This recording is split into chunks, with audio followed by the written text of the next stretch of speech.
Hello guys, welcome back to my channel. For this video I wanted to do a bigger painting to kind of celebrate me hitting 100 subscribers here on this channel. I know to some of you this doesn't seem like a lot, but to me it is huge and I'm thankful for every single one of you. So thank you so much for your support. And since it's May, I decided to paint a mermaid. I didn't participate in the mermaid challenge this year, but since I really like drawing mermaids, I took this video as an opportunity to do something for mermaid this year.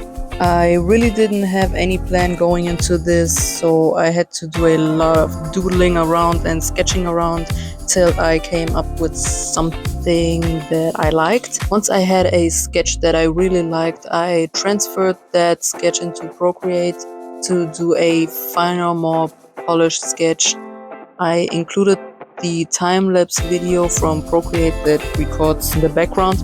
As you can see, I did a lot of adjustments to the initial sketch, and once I was happy with the sketch, I printed it out and traced it to my Arches watercolor paper using a light box. I didn't want to sketch around on the good paper and ruin the surface with erasing a lot. It takes a bit longer, but on bigger paintings I prefer doing it this way, especially when I don't have a specific idea in mind, so to avoid erasing a lot on the good paper. After I transferred the sketch, I lightened the pencil sketch with a kneadable eraser so it wouldn't show through the painting later on.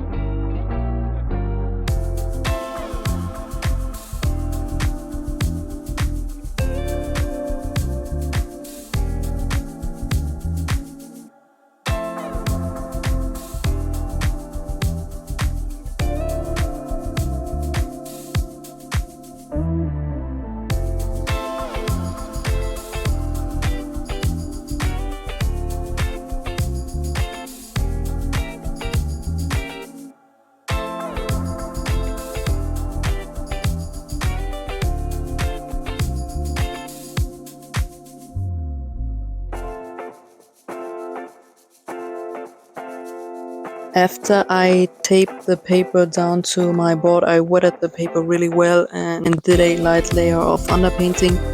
Since this is a underwater scene, I did a blue underpainting. I let everything dry really well and applied some masking fluid on the mermaid's jewelry and the fish. Later on I had some trouble peeling off the masking fluid. It didn't rip the paper or anything, but it was very hard to get it off. On some parts I had it put down very thin, and in some parts, like the fish, I put it on very thick, but I had trouble with both. I don't know if it's because of the type of paper that I was using. I never had this problem with other types of paper. Maybe you guys know better than me. If you have any ideas or tips, drop them in the comments down below. I'm not very familiar with this paper. I've only used it once before this painting. The first time I used this paper was back in winter for my gingerbread house painting. I have a video for that on my channel. I will link it up here if you want to go check that one out. Since I had a lot of fun with that painting, I really wanted to use this paper again because the result was amazing and working on it was really something else.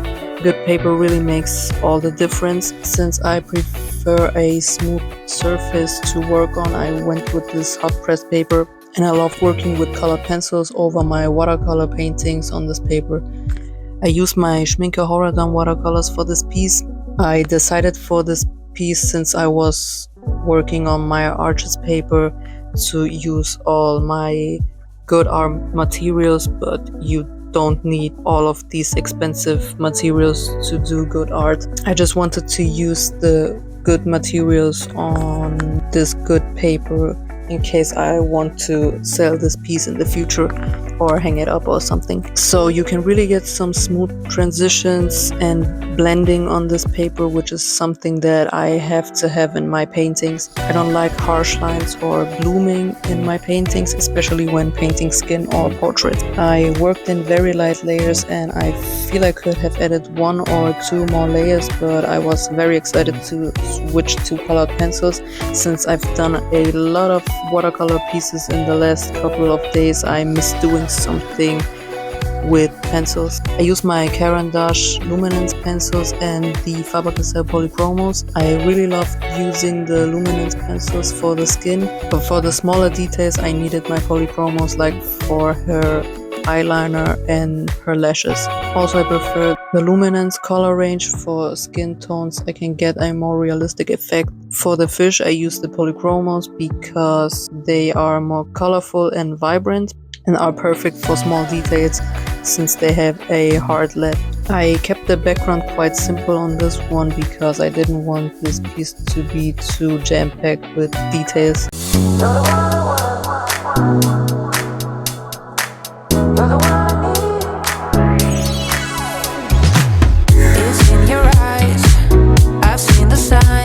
I feel the sparkle in the air sometimes. Don't ask me why, just cross the line. I know how this will go, so hold me tight. You're the one I want, you're the one I need. I wanna hold you cause I need you by my side. Cause you're all I want, I got what you need. I wanna hold you cause I need you by my side.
After all, I really like how this painting came out.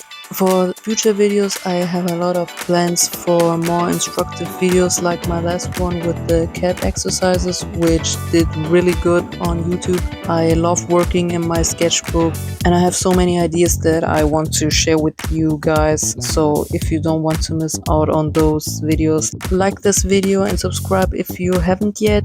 If you want to stay more updated, go check out my TikTok or Instagram account. I post a lot of stuff on there. I wish wish you all a good day. Thank you so much for watching. See you in my next video. Bye bye guys.